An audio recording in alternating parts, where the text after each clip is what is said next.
Nesse vídeo, vamos ver como foram as questões da prova da primeira fase da 17ª Olimpíada Brasileira de Biologia. Essa prova de 30 questões começa aqui com um textinho sobre a esperança, lembrando que essa prova aconteceu durante o período da pandemia, né? E o textinho reflete sobre o que aprendemos com o período da pandemia. Segundo o texto, aprendemos o valor da ciência brasileira, aprendemos a importância dos profissionais de saúde, o valor da vida e também solidariedade. Em seguida a esse texto introdutório, vem aqui um textinho para as questões 1 a 4.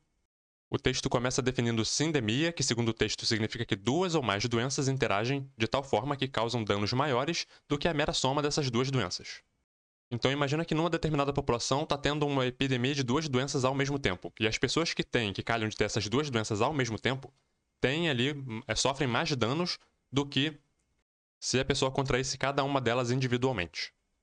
E o texto traz um exemplo prático. Ele diz aqui, no caso da Covid-19, vemos que ela interage com uma variedade de condições pré-existentes, por exemplo, diabetes, câncer, problemas cardíacos, outros fatores. É importante lembrar que diabetes e obesidade são fatores de risco, são fatores de risco para a Covid-19.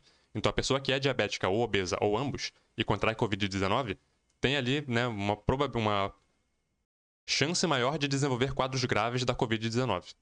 Como o textinho disse, né, sindemia é a interação entre duas doenças causando danos maiores do que cada uma delas individualmente.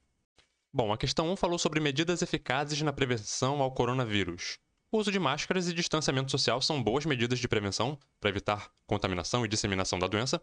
Claro que, uma vez que as vacinas já estão desenvolvidas e acessíveis, a vacinação ainda é a forma mais eficiente, mais eficaz, mais importante de prevenção e controle da doença. Para além da vacinação, a gente pode lembrar também da higiene pessoal, né? Lavar as mãos, evitar contato das mãos contaminadas com a mucosa.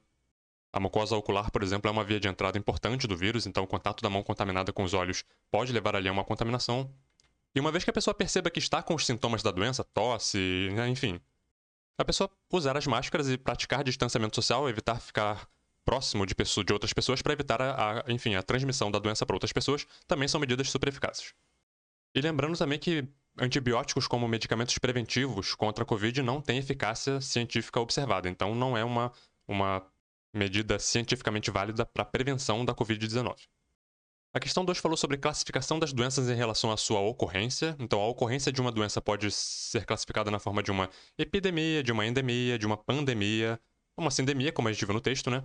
Agora, congênita não é uma classificação de ocorrência de doença. Pelo menos não num nível populacional como as outras, né? Então, segundo o dicionário, congênito é aquilo que é característico de um indivíduo, desde ou antes do nascimento. Então, é aquela doença que você nasce com ela, né? Aquela coisa, doença de nascença, né? Você nasce com aquela característica, não necessariamente uma doença. Mas no caso aqui a gente pode pensar em doenças, porque a gente está falando de doenças, né? Então, a doença que você nasce com ela, ou que já tem ela, né, desde antes do nascimento, é uma doença congênita. Num nível populacional, você pode ter ali os surtos locais, por exemplo, um hospital pode ter um determinado surto de uma doença localizado ali dentro daquela área, né, super controlada, super restrita, e que também costuma ter períodos de duração também mais curtos que as outras. Pensando aqui numa lógica de aumento de abrangência territorial, um surto pode virar, por exemplo, uma epidemia quando abrange, por exemplo, o território brasileiro inteiro, vamos supor. Pode virar uma pandemia quando envolve todo o mundo, todo o planeta, né? Todos os países do mundo podendo ter aquela doença ali, circulando em suas populações. A sindemia, como a gente viu, é uma coisa que é uma interação entre duas doenças. Enquanto que uma endemia, ela está restrita também a um território específico, né? Ela está restrita ali a uma determinada região. Por exemplo, a malária na região norte é uma endemia, é uma doença endêmica. Ela é mais duradoura do que as outras. Então, por exemplo, a epidemia, a pandemia, elas têm começo, meio e espera-se que tenha fim, né? A endemia é uma coisa que dura, né, que vai se... Ela perdura por um longo tempo, ela não necessariamente tem um fim, vamos colocar assim. Claro que se espera que tenha um fim, né, mas eu estou tentando colocar assim, em relação a período de tempo de duração, a epidemia ela tem começo, meio e fim, uma endemia ela é mais perene. E vale, claro, comentar também que uma endemia pode virar uma epidemia, que pode virar uma pandemia, então assim, existe uma possibilidade, né, de que essas formas de classificação, uma, se não controlada, possa virar a outra e aumentar, né, a abrangência territorial de determinada doença. Então, só para não deixar nenhuma ponta solta, a endemia se dá quando uma doença tem recorrência, ela é recorrente em uma determinada região, sem aumento significativo do número de casos. Um outro exemplo aqui, a dengue tem caráter endêmico no Brasil, reparei o território, né, bem específico, porque ocorre durante o verão em certas regiões, ela recorre, né, ano a ano, quando chega no verão, pode ter de novo, né, a dengue surgindo. Aqui bem associado ao ciclo reprodutivo do vetor, né, o Aedes aegypti, Questão 3. O diabetes, como a gente viu, é uma doença que aumenta o risco de complicações da Covid. Usualmente essa doença está associada a maus hábitos alimentares, sedentarismo, e uma disfunção na produção de um determinado hormônio, que é a insulina. Lembrando que existem tipos de diabetes, né? Vamos dar uma olhadinha aqui nos principais tipos. O diabetes tipo 1. Nesse tipo, o sistema imunológico da pessoa ataca equivocadamente suas células beta-pancreáticas, certo? Que é onde é produzida a insulina. Logo, pouco ou nenhuma insulina é liberada para o corpo. Lembrando que a insulina é um hormônio hipoglicêmico que atua em cenários de hiperglicemia, quando tem muita glicose circulando no sangue, e ela ajuda a acelerar a captação de glicose para dentro das células, né? Ela faz a célula produzir mais transportadores de glicose para ajudar a captar mais glicose. E com isso impede que grandes quantidades de glicose se acumulem no sangue da pessoa. Sem a insulina, portanto, as células têm dificuldade em captar grandes quantidades de glicose, a glicose tende a se acumular no sangue e leva, então, ao problema da diabetes. A diabetes tipo 2 já é um pouquinho diferente. Aqui, o organismo, de repente, até produz insulina, mas as células elas ficam insensíveis à insulina. O receptor de insulina da célula não consegue reconhecer a insulina e, portanto, não desenvolve ali a resposta, a ativação que a insulina provocaria na célula, porque a célula está insensível à insulina. E pode também não haver produção suficiente de insulina no diabetes tipo 2. Então tem duas formas aqui como essa diabetes tipo 2 poderia acontecer. Outros tipos de diabetes aqui que o texto cita, diabetes latente autoimune, bem pouco comentada essa, né? Nesse caso aqui, a pessoa diagnosticada com diabetes tipo 2 desenvolve um processo autoimune e acaba tendo, perda ali das células beta-pancreáticas. E há também uma diabetes também que é muito pouco comentada, que é a diabetes gestacional. Resumidamente, durante a gravidez, a mulher, a placenta, ela produz hormônios que reduzem a ação no corpo da mulher, reduzem a ação da insulina. E o corpo da mulher, então, o pâncreas começa, então, a produzir mais insulina para compensar esse quadro. Em algumas mulheres, esse processo de aumento da produção de insulina pelo pâncreas não acontece, o que leva, então, ao quadro de diabetes gestacional. Importante, é legal dar uma olhadinha nisso aqui. É bem pouco comentado, mas é bom saber que existe, né? Questão 4 falou sobre os desafios do tratamento de determinadas doenças durante o período de pandemia. O textinho fala sobre que no tratamento de câncer são usadas diversas tecnologias visando o bloqueio da multiplicação celular do tumor, né? Uma delas são os medicamentos quimioterápicos. E como a gente já viu em provas anteriores, numa prova até bem recente que a gente viu aí ultimamente, esse é um tema bem recorrente da UBB, uma das formas de atuação desses quimioterápicos consiste na inibição da polimerização do citoesqueleto, os microtúbulos, né? Vocês vão lembrar que a gente já falou de inibidores de microtúbulos, eu vou mostrar uns nomes aqui que vocês vão, relacionar. Mas primeiro, por que inibir a polimerização de microtúbulos? Eles são o principal componente do aparelho mitótico. Eles são diretamente responsáveis pela organização dos cromossomos, segregação e a citocinese, que acontece ali na anáfase. A segregação dos cromossomos, dos pares de cromossomos para polos opostos da célula, eventualmente levando ali a divisão celular. E claro que eles têm diversas outras funções importantes e estruturais numa célula. Então aqui alguns exemplos de inibidores de microtúbulos. Esses nomes aqui, quem está acompanhando a série lembra, né? Os alcaloides da vinca, vincristina, vimblastina, a gente viu isso numa prova recente aí. Alcaloides que são extraídos dessa plantinha, né? Cataranthus roseus. E aqui um esqueminha da ação desses alcaloides, por exemplo, eles se ligam ali aos monômeros de tubulina e impedem digamos que eles se agreguem, que eles formem, que eles se polimerizem, né? Formando ali a estrutura do microtúbulo. Sem formação dos microtúbulos, o ciclo celular fica estacionado ali, geralmente na fase de metáfase. E se as células de um tumor, por exemplo, não completam o ciclo celular, não se dividem, o tumor para de crescer. Textinho para as questões 5 a 7 vai falar sobre produção de vacinas. Então, a vacina que o Butantan produz para a Covid, por exemplo, é uma vacina de vírus inativado. A inativação de um vírus pode se dar por vias químicas, físicas, no caso aqui eles usam substâncias químicas. Para a questão 5, a gente tem aqui um gráfico bem bonito. No eixo horizontal, a gente tem aqui o tempo, os anos. No eixo vertical, a gente vai ter duas informações: quantidade de casos de determinadas doenças e a cobertura vacinal para essas doenças. Aqui a gente consegue observar que conforme a cobertura vacinal para sarampo, poliomielite e difteria foi aumentando, o número de casos dessas doenças na população diminuiu. Nesse caso aqui, o aumento da cobertura vacinal e a diminuição dos casos dessas doenças é uma relação inversamente proporcional. Repara que a letra A falou que era diretamente proporcional. Não, tá errado, é inversamente proporcional. Uma aumentou, a outra diminuiu. E como é uma relação inversamente proporcional, a gente pode inferir a partir do gráfico que quanto maior a cobertura vacinal da população, menor o número de casos de doenças como tétano, poliomielite e difteria, que é o que estava sendo discutido aqui. E a gente pode extrapolar isso aqui para outras doenças que também, viroses, por exemplo, que têm vacinas disponíveis. Então, febre amarela, a própria Covid, já temos aí muitas vacinas, então, assim, o aumento da cobertura vacinal, a gente observou durante a pandemia que levou a uma diminuição do número de casos de Covid e, eventualmente, vencemos a pandemia. É importante ser cauteloso e lembrar que a doença ainda está por aí, certo? Então é importante manter a vacinação atualizada, mas pelo menos a pandemia, a gente conseguiu vencer com a vacinação.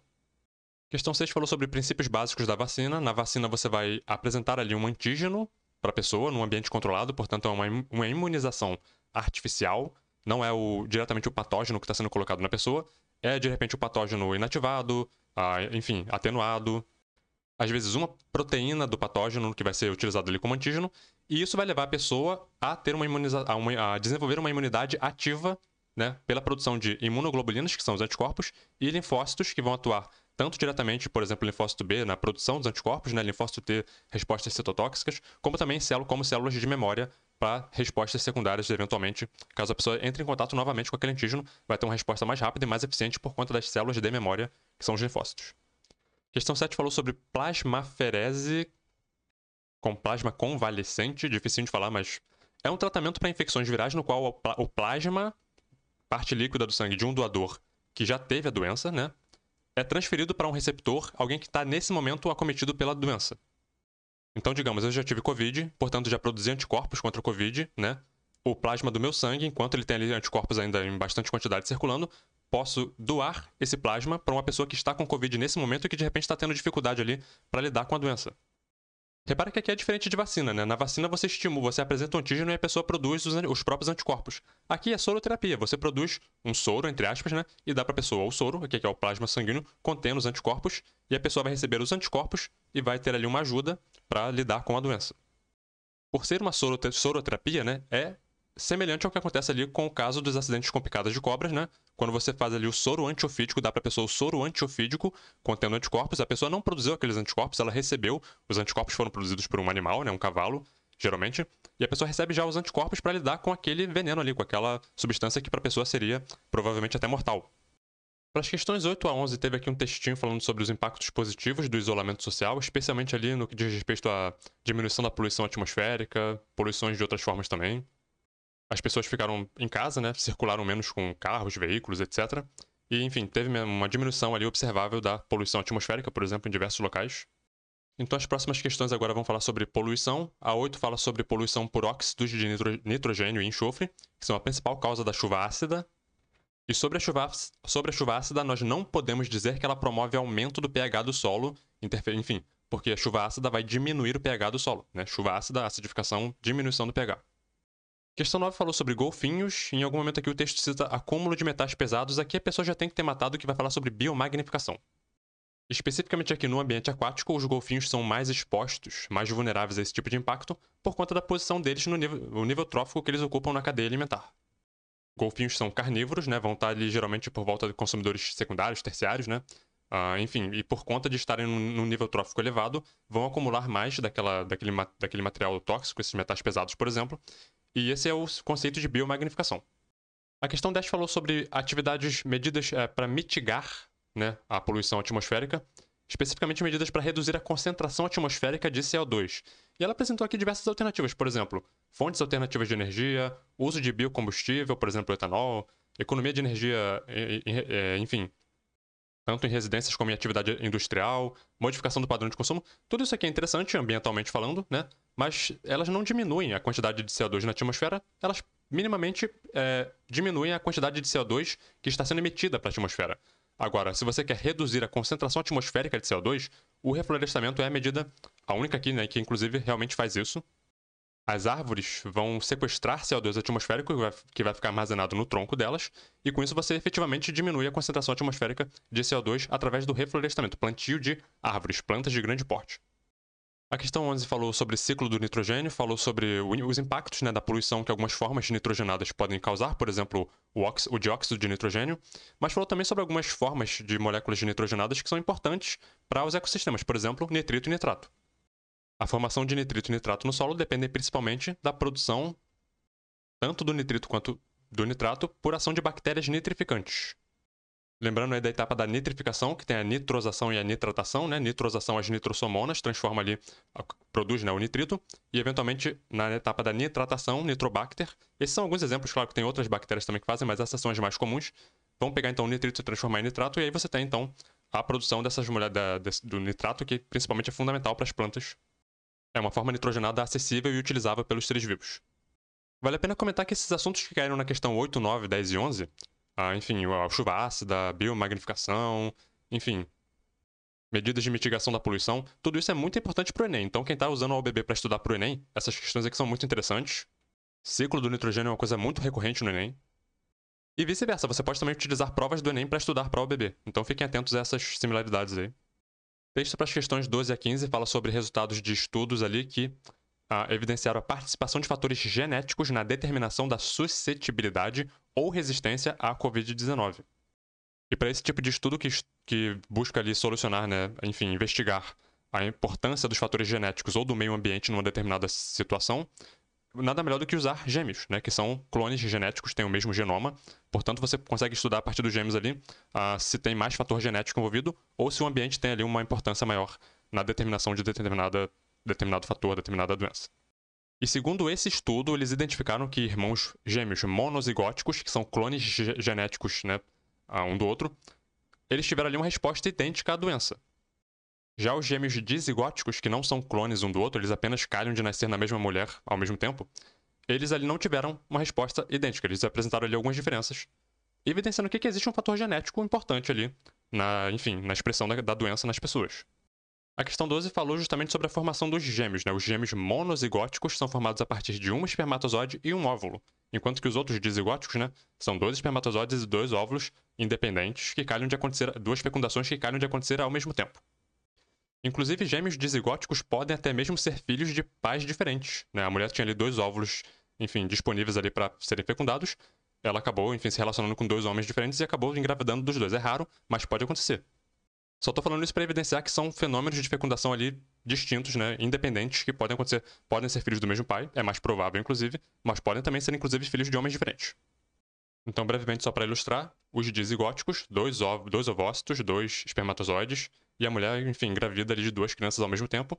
Como eu disse, pode ser do mesmo pai ou não, enquanto que os gêmeos monozigóticos vai ter ali uma etapa da clivagem ali do embrião que ele vai se dividir, e cada um desses embriões aqui agora vai se desenvolver num indivíduo distinto, que porque vieram de um mesmo embrião, original ali atrás, né, vão ter o mesmo DNA, são clones genéticos, que por conta de epigenética podem ter ali algumas diferenças, né, no desenvolvimento, mas são geneticamente idênticos.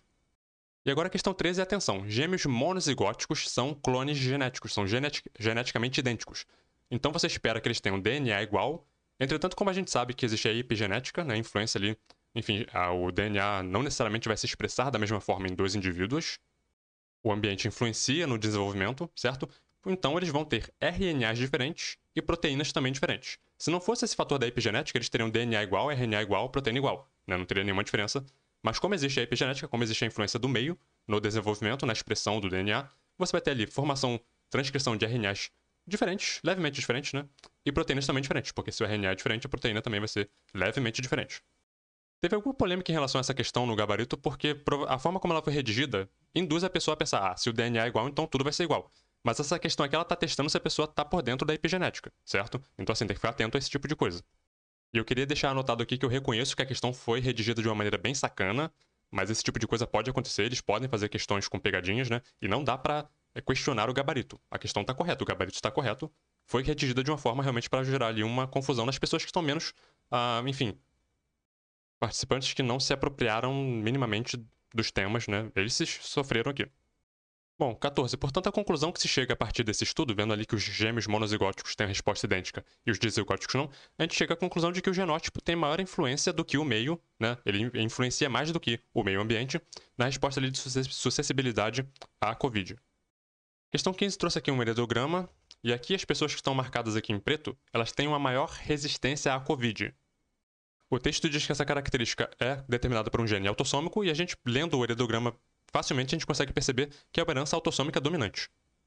Mas aqui a gente quer saber qual a probabilidade do casal 12 e 13, repara que ambos têm a característica, e eles tiveram um filho que não tem a característica, qual a probabilidade desse casal ter uma criança com resistência, com o fenótipo parecido com, igual deles, né, com resistência à Covid.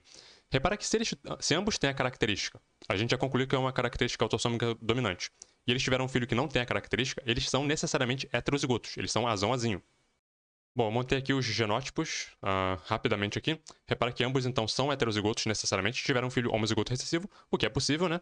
E a probabilidade, então, deles terem uma criança também com o fenótipo igual deles, a criança teria que ter pelo menos um alelo azão dominante, certo? Então, 3 de cada 4 filhos desse casal teriam um alelo azão pelo menos e, portanto, teriam o fenótipo de maior resistência à Covid. Portanto, aqui seria a letra D, 3 em cada 4. Texto para as questões 17 a 19 fala sobre a proteína transmembrana ACE2. E quando você vir ACE2 e ECA2 é a mesma coisa. No inglês, ACE2 tá aqui embaixo, Angiotensin Converting Enzyme, certo? Tem a 1 e a 2, né? A 2, eles viram ali que ela tem uma relação direta ali com a entrada, por exemplo, de Covid para células. Ela está presente, por exemplo, no epitélio do sistema respiratório, né? Que é onde justamente o Covid causa mais problemas. Então, diversos estudos demonstraram a relação entre essa proteína ACE2 com mecanismos de entrada de Covid, de coronavírus em células. O gene que codifica para a proteína e a proteína vão ter o mesmo nome, então você fala assim, o gene ACE2 e a proteína ACE2 é a mesma coisa, né? A pessoa sabe que eles têm ali, claro, uma relação, né? O gene determina a proteína. Portanto, eles têm o mesmo nome, só para não confundir. O texto explica que essa proteína ACE2 ela é homóloga da proteína ACE, né? Que é responsável pela regulação da pressão arterial no sistema renina-angiotensina. Mas a ação delas é diferente no sentido de que uma faz o inverso da outra. A ACE faz vasoconstrição e aumento da pressão arterial, enquanto que a ACE2 promove vasodilatação e diminuição da pressão arterial. Então, questão 17. A ACE2, através da vasodilatação da arteríola aferente renal, vai levar então à queda da pressão, diminuição da pressão arterial. Um outro mecanismo fisiológico que permitiria a diminuição da pressão arterial seria, por exemplo, a inibição da secreção de ADH pela neurohipófise. O ADH, hormônio antidiurético, também conhecido como vasopressina, aumenta a pressão arterial. Se você inibe ele, você diminui a pressão arterial. Essa questão aqui é boa para estudar, hein? Porque olha só, todas as outras alternativas aumentam pressão arterial. Então, secreção de aldosterona pelo córtex das adrenais, secreção de epinefrina, adrenalina, né? Vasoconstrição, aumento da ingestão de sal, aumento de glicemia. Tudo isso seriam, então, fenômenos que levariam ali ao aumento da pressão. E apenas um aqui levaria à diminuição, que é a inibição do ADH. E é importante mencionar também que a epinefrina é produzida não no córtex das adrenais, mas sim na medula. Aqui, catecolaminas, adrenalina, noradrenalina, epinefrina, né? Na medula, né? Outros ali, os mineralocorticoides, por exemplo, aldosterona no córtex, cortisol, enfim. Tem que ficar, é um detalhezinho chato, mas é bom saber isso.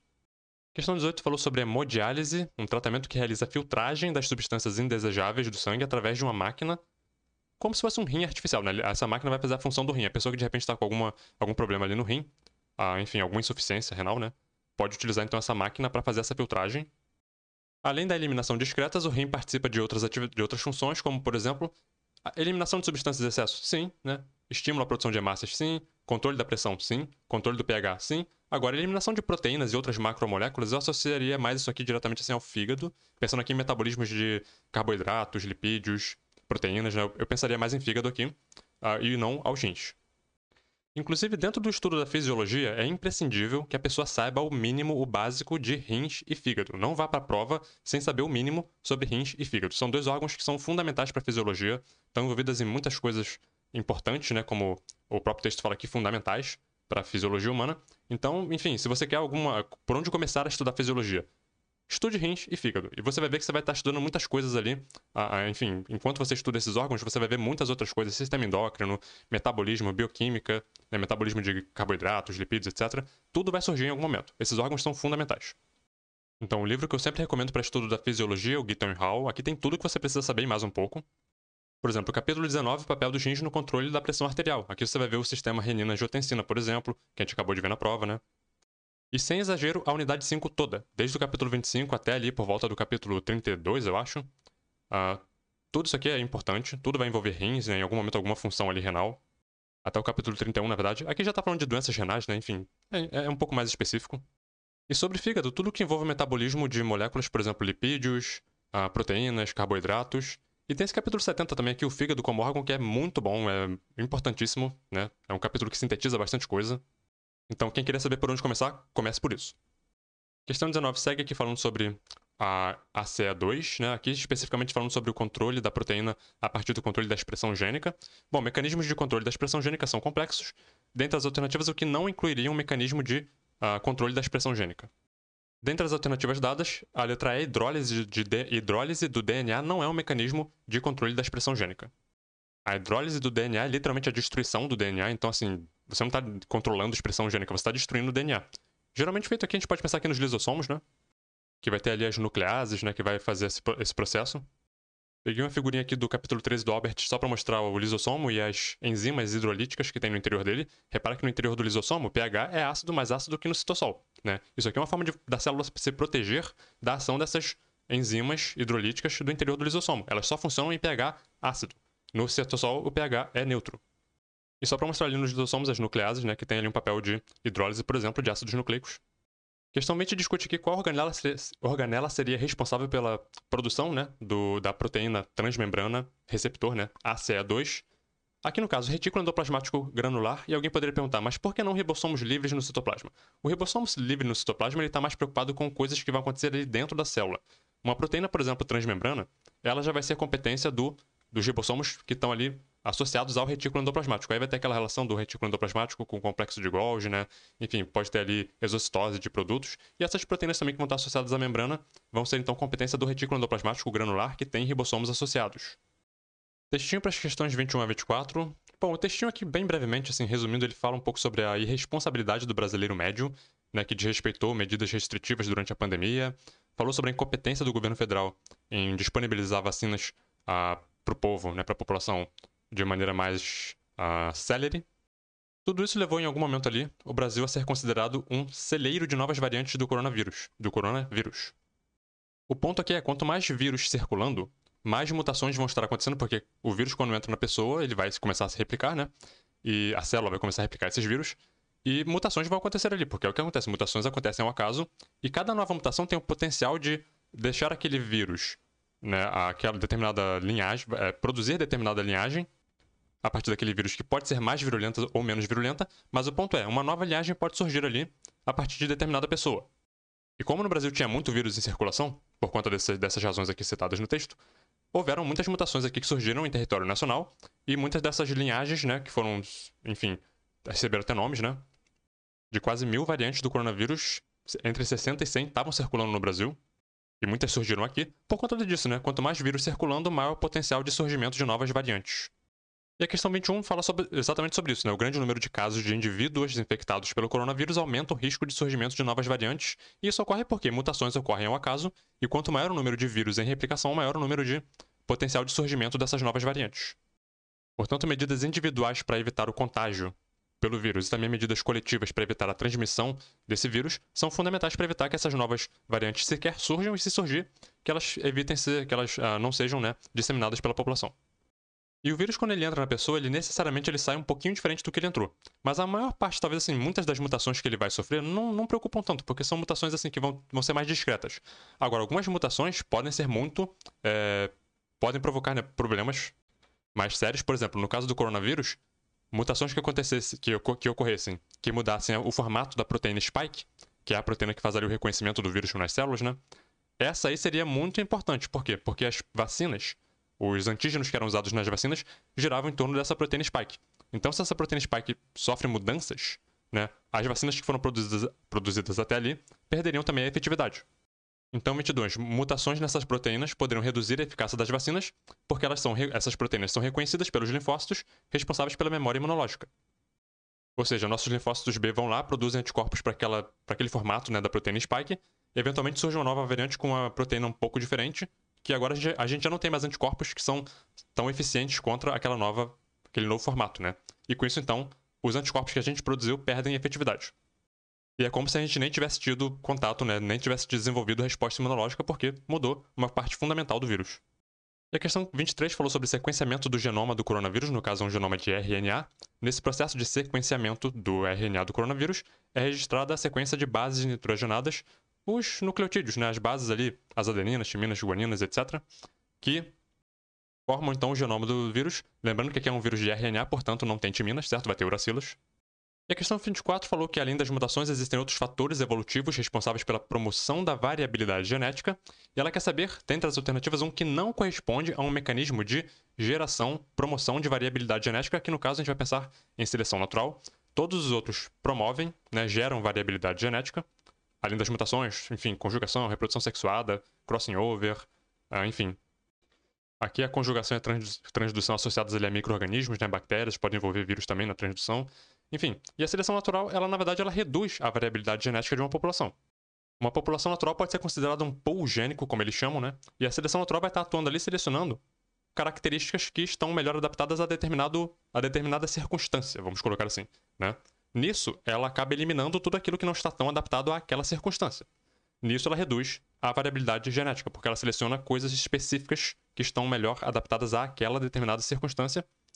Vale lembrar que existem tipos de seleção natural, né? Então existe a seleção disruptiva, estabilizadora, normalizadora, né? E a direcional. Repara como que a direcional pega e seleciona para um lado específico, tá vendo? A linha vermelha é antes de haver seleção e a linha azul após haver seleção. Repara que nessa população estava para cá e a seleção trouxe para cá, né? Reduziu a variabilidade, porque selecionou para isso aqui especificamente. Agora, repara que tem uma seleção chamada disruptiva, que ela forma aqui dois morrinhos, certo? Então dá a impressão de que ela está criando a variabilidade, que ela está criando diversidade. Mas, de novo, se você pensar numa população como um pool gênico de muitas possibilidades e você pensar que a seleção atuou para selecionar especificamente só essas duas aqui, ainda assim ela diminuiu a variabilidade daquela população, porque ela descartou tudo aquilo que não era isso aqui e selecionou apenas essas duas aqui. Ou seja, de qualquer forma, houve redução da variabilidade genética na população. Questão 25 falou sobre antibióticos da subclasse dos macrolídeos. Esses antibióticos têm ação bacteriostática, eles não matam diretamente o micro-organismo, mas impedem sua multiplicação. O mecanismo dele inibe o metabolismo bacteriano, ele se liga então à subunidade ribossomal 50S. E embora o uso desse e de outros antibióticos tenha sido feito de forma indiscriminada durante a pandemia, esses antibióticos e outros também não possuem ação comprovada contra vírus. E por que eles não são eficazes contra vírus? Repara aqui que o texto falou, eles atuam inibindo o metabolismo bacteriano. Vírus são seres acelulares e não apresentam metabolismo próprio. Ou seja, não teria como ele ter ação direta contra o vírus. A única forma que ele poderia atuar contra o vírus seria matando suas próprias células. E, enfim, né? E quanto a isso, a única coisa que dá pra dizer é o seguinte, não possui ação comprovada contra o vírus. A gente tem que bater nessa tecla. E repara que a ação do antibiótico ela é bem específica, né? E tem que ser mesmo, porque é uma coisa muito... A segurança, né, de um tratamento com antibiótico tem que ser fundamental. Ele atua na subunidade ribossomal 50S, de procariontes, né? Ele nem vai fazer mal para as suas células. Então, você pensar em utilizar um antibiótico para tratar um vírus, para começar, o vírus não tem metabolismo próprio, então ele não vai sofrer com a ação do antibiótico, e o antibiótico também não está afetando sua célula, então o vírus vai continuar se replicando normalmente e nada vai acontecer. Texto para as questões de 26 a 28 falou sobre como que o isolamento social levou ali a sintomas na população, né? Como surgimento de estresse, ansiedade e depressão. Algumas pessoas, para lidar com esses problemas, né, começaram ali a realizar atividades para relaxar, por exemplo, criar jardinzinhos, hortinhas, né, plantar, enfim, plantinhas, cuidar de plantinhas. Só que ter um jardim ou uma horta dentro de casa é um desafio, né? A pessoa tem que saber, né, as plantas certas para escolher como cuidar da planta, onde posicionar a planta dentro da casa. Questão 26 diz exatamente isso, né? Para decidir comprar plantas para um jardim, a pessoa tem que ver, né, as condições, as características do local, quais plantas ela vai cultivar lá. Para áreas internas, como apartamentos, são indicadas plantas umbrófilas, que, dentre outras características, possuem folhas largas e com coloração verde escura. As plantas umbrófilas são populares plantas de sombra. Como plantas de sombra adaptadas à sombra, elas vão ter um ponto de compensação fótico menor, elas vão precisar de menos luz para realizar a fotossíntese do que plantas adaptadas ao sol. Eu já mostrei esse capítulo 9 do Thais Zager, mas como já tem um tempo que não cai questão sobre fisiologia vegetal, vamos matar a saudade, né? Plantas adaptadas ao sol e à sombra. As folhas de sombra têm mais clorofila, né, porcento de reação. Enfim, a razão clorofila B e clorofila A é mais alta, são geralmente mais finas do que as folhas de sol, porque a folha de sol ela é calejada, entre aspas, né? Ela recebe muita radiação, ela acaba tendo que ficar ali mais grossa, entre aspas, que é uma forma dela reagir à radiação solar. As folhas de sol, por outro lado, têm mais rubisco, a enzima, né, do ciclo lá de Calvin. Enfim, lembrando aí rapidamente que o ponto de compensação fótica é onde a planta está produzindo e consumindo tudo que ela está consumindo, ela está também produzindo por fotossíntese. Abaixo do ponto de compensação fótica, ela está consumindo mais do que está produzindo. E acima, ela está produzindo mais do que está consumindo. Ou seja, ela assimila, ela adquire CO2 pela fotossíntese, né, formação ali dos carboidratos do açúcar, e ela libera esse CO2 na respiração aeróbica. O ponto de compensação fótica é onde existe a compensação de um pelo outro. O que ela está consumindo, ela está também produzindo, ela está autossuficiente. E aqui as diferentes respostas fotossintéticas de uma planta de sol, que é essa aqui azul, repara que a taxa fotossintética dela é maior do que uma planta comparada com uma planta de sombra, né? Que vai ter uma taxa fotossintética menor. E o ponto de compensação fótica da planta de sombra também é um pouco menor. Aí precisa ter que olhar o gráfico com mais detalhe, mas dá para derivar isso daqui também. E, enfim. 27, um erro comum de jardineiros iniciantes, né? Colocar muita água no vaso das plantas. O excesso de água pode levar uma planta à morte, uma vez que ela vai diminuir a troca gasosa nas raízes, diminuindo a aquisição de oxigênio. A planta precisa também captar oxigênio, e isso ela faz também pelas raízes, né? Ela utiliza esse oxigênio na respiração aeróbica dela. E se você alaga o chão, ou enfim, o vasinho da planta, a planta vai morrer, entre aspas, afogada, né? Ela vai ter dificuldade ali de adquirir oxigênio que ela precisa para a respiração. Questão 28 falou sobre composteira. Diversas espécies de minhocas podem ser usadas em composteiras. Do ponto de vista da zoologia, minhocas são anelídeos e por isso apresentam como características metameria, segmentação, né? E circulação fechada. Capítulo aqui do Brusca é sobre anelídeos, na edição que eu estou usando, capítulo 14, que é a terceira edição, capítulo 14. Aquele quadrinho super conveniente, né, com características gerais do filo. Anelídeos são protostômios segmentados, tá aqui a questão da metameria, né? São protostômios, já falei, né? E aqui também é uma coisa que de vez em quando surge, né? A embriogênese esquizocélica, relação ali com o celoma. Trato digestivo completo, sistema circulatório, como estava lá na questão, fechado.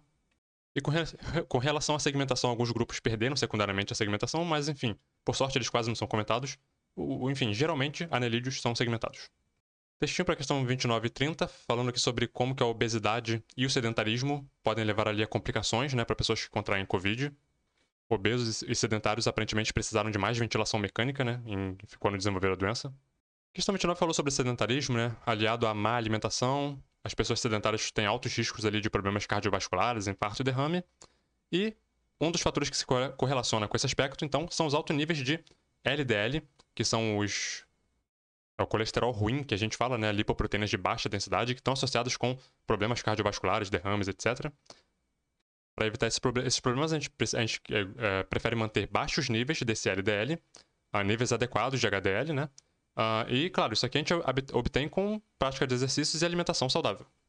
E por fim, a questão 30 falou sobre contração do músculos estriados esqueléticos. Na contração desses músculos, diversos fatores agem em conjunto promovendo contração. Dentre eles, em condições aeróbicas, podemos destacar o ATP, a actina e miosina, né, e o cálcio. Esses elementos vão surgindo naturalmente conforme você vai lendo e estudando, né? Enfim, contração muscular, histologia, sistema muscular, né, tecido muscular, melhor dizendo. Quando você começa a estudar a contração muscular, vai surgir aqui, ó, os filamentos de actina e de miosina, que vão estar ali, vão ser diretamente, né, responsáveis pela contração muscular, associados com os íons cálcio e o ATP, que é utilizado ali em diversos momentos.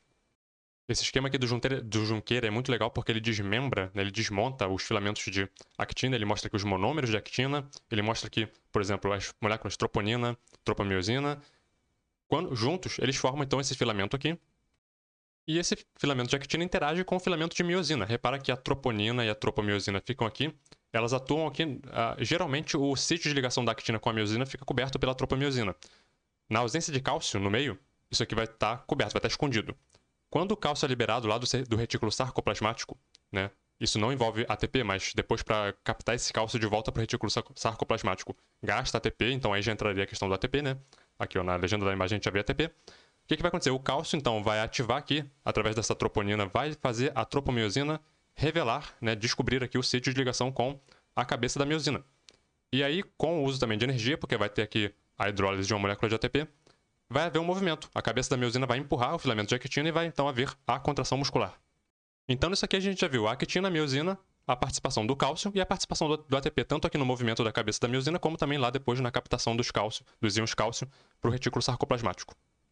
E com isso nós ficamos por aqui. No próximo vídeo a gente vai ver a segunda fase, a fase 2A dessa edição da UBB, que teve um formato diferente, né? Teve lá, aqui começa a ter a fase 2A, depois que tem 50 questões, depois uma fase 2B com 30 questões, e depois a gente vai ter também uma prova das eliminatórias da Olimpíada Internacional. Enfim, mais pra frente a gente vê isso. Por hora, então, a gente fica por aqui. Até o próximo vídeo, quando a gente vai ver então a fase 2A da 17ª UBB. Até lá!